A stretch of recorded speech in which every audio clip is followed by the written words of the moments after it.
Today, we're gonna do a full install. I'm gonna walk you through exactly what it takes to install the Hansshow F9 dash display. And then we'll actually do a quick walkthrough of what's included, what the options and features and all of that are. So strap in. This one's gonna be a little bit long, but we'll get you to the end. If you just want the goods and you're wondering, well, what is this thing? How does it work? Whatever. I already made an unboxing and review video so you can see kind of what the features are. But unfortunately, because it wasn't installed, we weren't able to actually turn it on and test it out. So that's what we're gonna do today. For those of you new to the channel, I'm Anton, a power engineer, industrial mechanic, and a Red Seal electrician. We cover all kinds of products and topics in an approachable way for the average everyday person. I'm glad you found us. And one of the biggest problems that we have with this car is... Hello and welcome back to Gears and Tech. We recently purchased a Tesla Model Y, and one of the biggest problems that we have with this car is that there is no center dash. And I'm going to show you what I mean right now. So this is basically the driver view. So you can see we've got the screen over here. Now, most people know that the relevant information you need is usually up over here in the dash. So your speed and all of that. But there's no display right here, which is what most normal cars have. Now, I'm used to driving a normal car, so it's kind of weird for me. And luckily, the guys at Hansshow have realized that this is a concern for more people than just me, and they have created what I consider one of the best dash displays that you can get. Now, keep in mind there are a ton of different dash displays, and maybe there's a different one that suits you better than the one that we're about to show you today. But this one, in my opinion, checks more boxes, has more features, and is better all around in so many ways.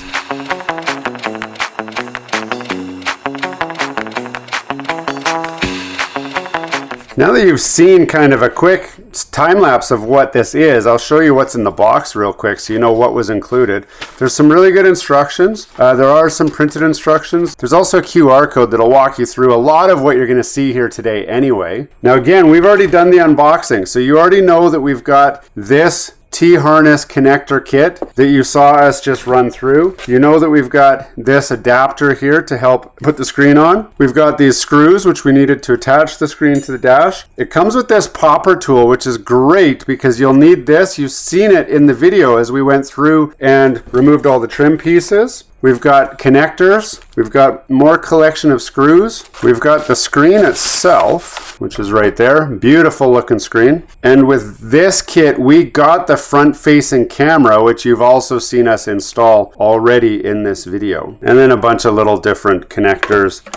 That template that you saw us talk about already, which you need for lining this thing up so you don't screw it up. And that's really everything in there. So now I'm going to walk you through a little bit better detail of how to do the install, all the bits that you didn't really see in that time lapse. The install is going to start by turning the car off all the way. Now, I turned it off and then it just turned right back on again, so I ignored it.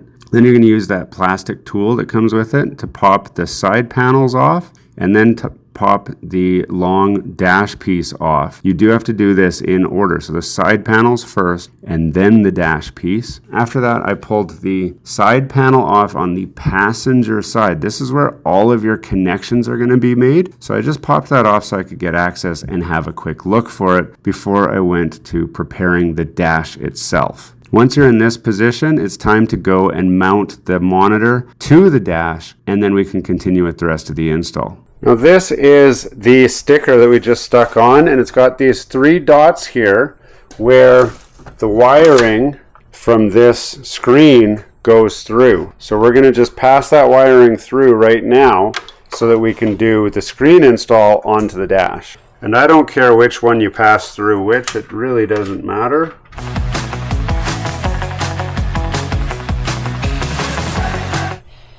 Now, because my confidence level that I did this in the right spot is low, I'm going to go put it in the car and just make sure it lines up right with where I think it should be. With the monitor on, you're going to run the cables across the tray that's kind of really visible. Now, I didn't use anything to hold the cable down, but it would be a good idea to use some painter's tape or some tape of some sort just to hold these cables deep and out of the way. And the reason you're going to want to do that is because when it's time to reinstall the panel, the cables can get in the way of the clips, which caused a little bit of problem for me, but I was able to get it all snapped back down and in position. And then it's time to do the business end of the install over on the side. On this side, you're going to find the blue connector. Now, if you have not installed any other devices to your car, it's going to be just a connector by itself. Now, this is real simple. You just plug that connector in with the included harness that you have, and then do some wire management to tuck everything in nicely so that the panel can be put back on. As you can see, we've still got the car all apart. I've plugged in the connections there. I've ran them across here, but now I wanted to turn the screen on, make sure it looks correct. And as you can see, it's turning on.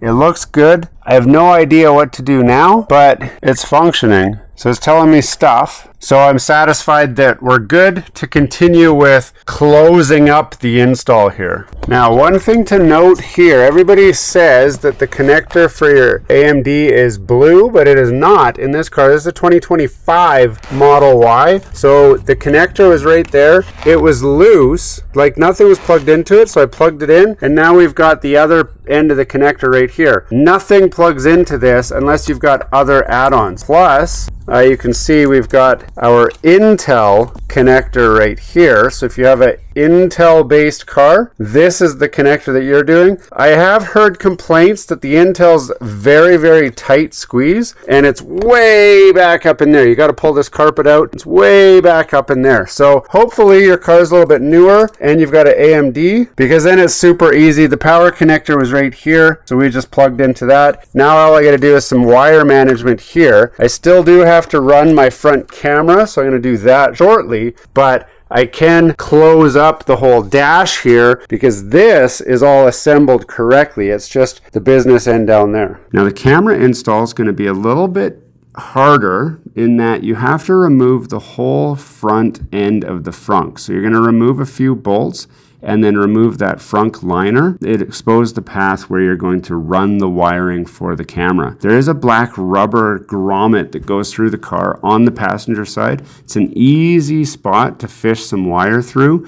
I've fiddled and fiddled with trying to pull the wire through using a fish tape or a coat hanger, but in the end, you can actually pop that grommet right out and then just push it in with your fingers after you cut a slit in the nub, and then feed the wire through manually and then just collect it on the passenger side. Once you've got it on the passenger side, you're going to just connect that up to the camera wiring that comes from the screen. Now, I pre-ran the camera wiring over before I closed the dash up, which would be a great idea for you to do, so you can do this in stages. Mounting the camera itself, some people show you just connecting it with double-sided tape. I prefer to use screws. The double-sided tape will be a good way to put it on to start with, but you definitely want to use the included screws to attach it to the bumper, just so you don't lose it. Then you can put everything back together and go and test your brand new dash. And that is our installed screen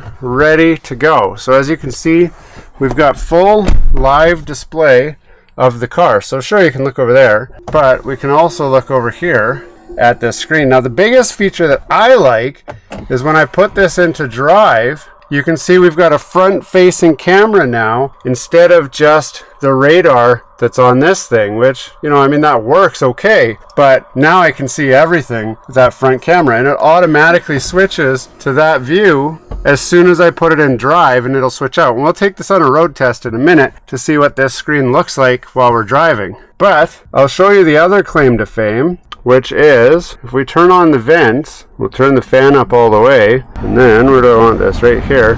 So if we switch this to the middle mode, just like that, this actually blows the air up through these holes right here so that you still get air in your face. This also supports full Android Auto by clicking on that, and then I can connect my phone to it. So I'm going to try and do that now. Let's connect my phone. So we're going to look for CarKit 9CCB, and there it is right there, CarKit 9CCB. Now it's going to pair. I'm going to say yes, pair. And then it should go into Android Auto mode, which is a big deal for me. So now I've got the car information there. I've got Android Auto with Waze there. I've got my music control there. And then I can also pair this to the Tesla. So whatever's going through here, all of my Google commands and everything will play through the Tesla. Now, the Tesla sound system is pretty good on its own. I've paired my Spotify to it. So my plan is to leave this paired to my phone to play music, but I want this to show my Waze so I can keep an eye on those pesky police, but also I can use this for Google commands with the built-in speaker in this thing without trying to use the voice commands in here, because this actually is tied to my house for all my automation and all of that stuff. So if you're looking for a way to get Android Auto on your Tesla, this, in my opinion, is the best way to do it. There's a ton of other features in here that we haven't even scratched the surface on. So you'll want to watch the video where I walk you through all of those features. But for now, I just want to go for a quick test drive and see what sort of information I get up on this screen. So why don't you guys come for a test drive with me?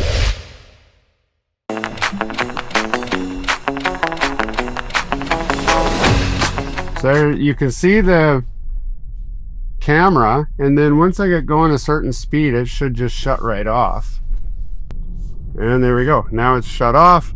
If you don't want to use the Android Auto, we do have a couple default screens that you can see as well, which show you all of your gauge clusters in a nice, easy to see way. So we can see what the speed limit is, we can see how fast we're going, we can see how much horsepower we've got. Now there is a blind spot detection built into this as well, which we're not using currently, but it will light up on the sides here for if someone's in your blind spot. I'll check that out once I get onto the highway. Okay, now it's going to reboot because I changed the settings. There you can see the cool boot animation. And then while we're moving, you can see your tire pressure on the screen. Like that. And then if we turn on FSD, you can see it gives me my Rainbow Road and my whole FSD readout here. The car's going nuts trying to drive way faster than it should be. There we go. It doesn't know where I want to go because I didn't give it a destination. So now it does support day-night mode. So if you're in night mode on the main screen, this will switch to night mode on this screen as well. So tons of cool features. But the biggest thing is, it's just nice and clean, looks like it belongs there. And now finally, I have all the information that I want right there in the center dash, which is way better than looking over there, for me anyway.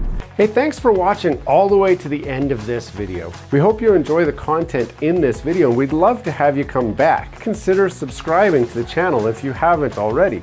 And for those subscribers who are looking for that extra special thing that you can do to support this channel, consider joining our members group. That's where we're building this community, the Gears and Tech community, where we can all enjoy content together. You'll get special perks, which we'd love for you to check out by clicking the link down below. For those of you who are just happy to watch the video, that's okay too. You can check out some of our other content right over here, where we've got some previous videos that have already been uploaded and enjoyed by many of our viewers already. We do hope to see you again. This has been Gears and Tech. Have a great day.